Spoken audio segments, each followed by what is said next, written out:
Hello all, this is Shri Sudha. So we'll be discussing systems programming in this video series. So I'll start with the chapter parsers, that is your chapter 4.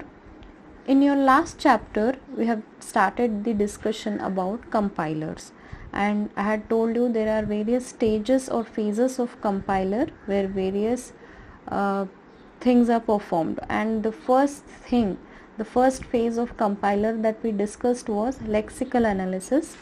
What did the lexical analyzer do? In lexical analysis, input characters of source program were grouped into tokens, and these sequence of characters were given to the next phase, that is syntax analysis. I hope you all remember this. So the next phase of compiler is parser. What do we do in parser is we do syntax analysis. So before coming to syntax analysis, let us try and understand what is syntax. And you might have come across this word many number of times. So what is syntax? Syntax is you can describe syntax as the rules of programming language. So only if your programming language, the instruction that you have written in some programming language is according to the rule, only then it is accepted. So in this phase of compiler, that is in the parser, we will be going to check whether your given instruction is within the described rule or not. So how can you define parser? Parser or syntax analyzer is the program which performs syntax analysis or parsing. So this is the second step, as I told, after lexical analysis in your compiler. So let's see this diagram in detail. See, this is your source program that is going as input to your compiler, where you can see lexical analyzer as the first phase. And what is the output of lexical analyzer? It is the stream of tokens that is given to the parser. And what is the parser? What does the parser do? It does the syntax analysis and gives the output as parse tree. The output of parser is parse tree. So the parser does syntax analysis of the program, and if the syntax of the program is correct, for every instruction it generates parse tree. And if the syntax is not correct, if there is some error in the instruction, it tries to recover from the error, or it tells the user or the programmer that there is some error here. Okay, so what does the let's revise everything. We were discussing about compiler. Compiler has various phases. So the first phase is lexical analyzer, and the second phase is syntax analyzer. So who does the syntax analysis? Parser does the syntax analysis. And what is the output of parser? The output of parser is parse tree. So now let's see an example of context free grammar. So I have defined a grammar here called as G. So I have defined a non-terminals here. So this I have defined as N, which have these three variables S, E, O, and then I have terminals. So the terminals that I have considered are if, then, else, when, while, do, open braces, closing braces, minus, minus, plus, star symbol, and then your productions and start symbol. So N, T, P, S forms your grammar. And then let's see what is there in P, that is our production. So here a non-terminal or variable is giving rise to something on the right hand side. See, here we can see S produces if E, then S, else S, or while E, do S, or epsilon. Then E produces E, O, E. Then again E is producing open braces E, closing braces. Similarly, we have many other productions here. So this forms the production. And what is the last element that we have in the grammar? That is S. S stands for starting symbol. So our start symbol here is S, as you can see. Okay, I hope you're all clear with this. So this is the example that you can see, which I have expanded. Now that you have understood CFG, let's discuss derivation. So derivation is process of generating the parse tree. So for any given CFG and input instruction, we have to derive the parse tree. So during this parsing, we have to decide on two things. The two things are deciding on which non-terminal will be replaced and deciding on which production will be used. Okay, if you haven't understood these 2 points, you will understand it better in the next slide. So this derivation happens in two ways. The first type is leftmost derivation, the second type is rightmost derivation. So we will discuss the derivation, the two decisions that we make, and the two types of derivation in the next slide. So let's look at this grammar. E giving rise to E plus E, E star E, and E ID. See in this grammar, this E is the start symbol. These are the three productions that we have, and this is the terminal that we have. Okay, so start symbol is E. These are three productions. This is the terminal. Okay, now the input string is ID plus ID star ID.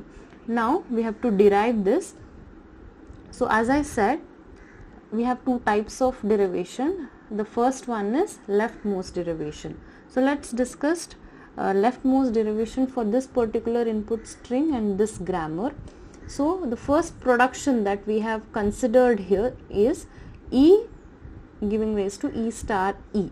So this is, since leftmost derivation, we have to replace this E first. So this will in turn give rise to E giving rise to E plus E star E, right? So here we had to decide whether we will be choosing this production or this production, right? This is the first decision that we made here. And in the second step, when we chose that, since this is the leftmost derivation, we by default we have to choose this particular E. Again we replaced it with E plus E star E. Now this E, this looks somewhat like this, right, with all the non-terminals. So we have to replace all these with terminals step by step. Okay, first I replace this E with ID, and then this E with ID, and then this E with ID. So this is the leftmost derivation that we have seen. Let's see what happens in rightmost derivation. So we chose E giving rise to E plus E here, and then we chose this E, right, since this is the rightmost derivation, and then this E is replaced with E star E, and then again step by step all the non-terminals are replaced with the terminals in from right to left side. So this is about the derivation. Let's discuss parse tree now. So in the last topic we discussed derivation. So all this derivation, if we put it in the form of tree, it becomes parse tree, as simple as that. So the root of this parse tree will always be the start symbol of CFG. So we'll discuss this example. We'll take this example to see how parse tree looks. So for this derivation, let's depict the parse tree. Let's see the graphical representation of the same derivation in the form of parse tree. So for leftmost derivation, we chose this as the first step, E giving rise to E star E. It looks like this in the parse tree, and then since it is the leftmost derivation, we chose the first leftmost symbol, that is E, and then we replaced it with E plus E. Again we will choose the next E, which will be replaced by the terminal ID, and then the second non-terminal E is replaced by ID, and then in the last step, this is the final parse tree that we can see. So this is how the final parse tree looks like. So in a parse tree, all leaf nodes will be terminals, right? That's what we saw here. All the leaf nodes are terminals. All interior nodes are non-terminals, right? And in-order traversal gives input string. So what is in-order traversal? From left to right, if you see, right, id plus id star id. So this is in-order traversal. This will give rise to our input symbol id plus id star id. So let's discuss ambiguous grammar now. What is ambiguous mean? Ambiguous means confusing. So for given input string, if you can derive more than one leftmost derivation tree or more than one rightmost derivation tree, it is called as ambiguous grammar, which is usually not preferred. So let's discuss an example. So we have the production e giving rise to e plus e or id here, and if our input is id plus id plus id, as you can see here, we can see two parse trees that is being generated. So e is giving rise to e plus e, and this leftmost e I can again consider as e plus e, which will give rise to id, id, id. This is leftmost derivation, and this is the second leftmost derivation tree that I have, e, e plus e, and then this e is generating id, this e is in turn generating e plus e, and then these two are generating id, id. So our given input is id plus id plus id. For this particular same input string, we have two leftmost derivation tree or two leftmost parse tree. So this is called as ambiguous grammar. So guys, in this video I'll explain you what is left recursion and how do we eliminate the left recursion and why do we have to eliminate this left recursion basically.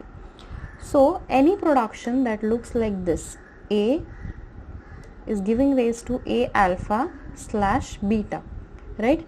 Anything that looks like this is called as left recursive grammar. I'll explain you what is left recursive grammar. See, what we have in LHS and the first symbol, leftmost symbol on the RHS are both same. They're both A and A. So this is called as left recursive grammar, and this is a problem, right? Why is this a problem? So what we are discussing now is about top-down parsers, okay? And these top-down parsers do the leftmost derivation. I hope by now you understood what is leftmost derivation and rightmost derivation. So these top-down parsers make use of leftmost derivation, okay? So when I take this grammar into consideration, A alpha, and if I have a call for A alpha, right, let's assume this as a function, okay? When I try to generate something with this, so A will call A itself first and then alpha, right? In turn this A will again call A and then alpha. So basically this will look like this, A alpha and then A alpha, A alpha, A alpha, and this will go on, right? This will go on. So since we are talking about top-down parsers and top-down parsers make use of leftmost derivation, this particular kind of grammars take the parser into infinite loop, right? These type of grammars, left recursive grammars, take the parsers into infinite loop. So it is a problem. We do not want our parser to get into infinite loop and stop working, right? So we need to eliminate such kind of left recursions. So now we will learn the technique to remove left recursion. I hope you guys have understood what is left recursion. Now we will discuss how do we eliminate it. So for a grammar which looks like this, A alpha, beta, right? So we will write it in this way. beta a dash. Okay, this is the first step, a giving rise to beta a dash, and a dash, since there is nothing beside this, right, this can give rise to epsilon, or it can give rise to alpha a dash. Okay, these are the two steps that we have to follow to eliminate the left recursion.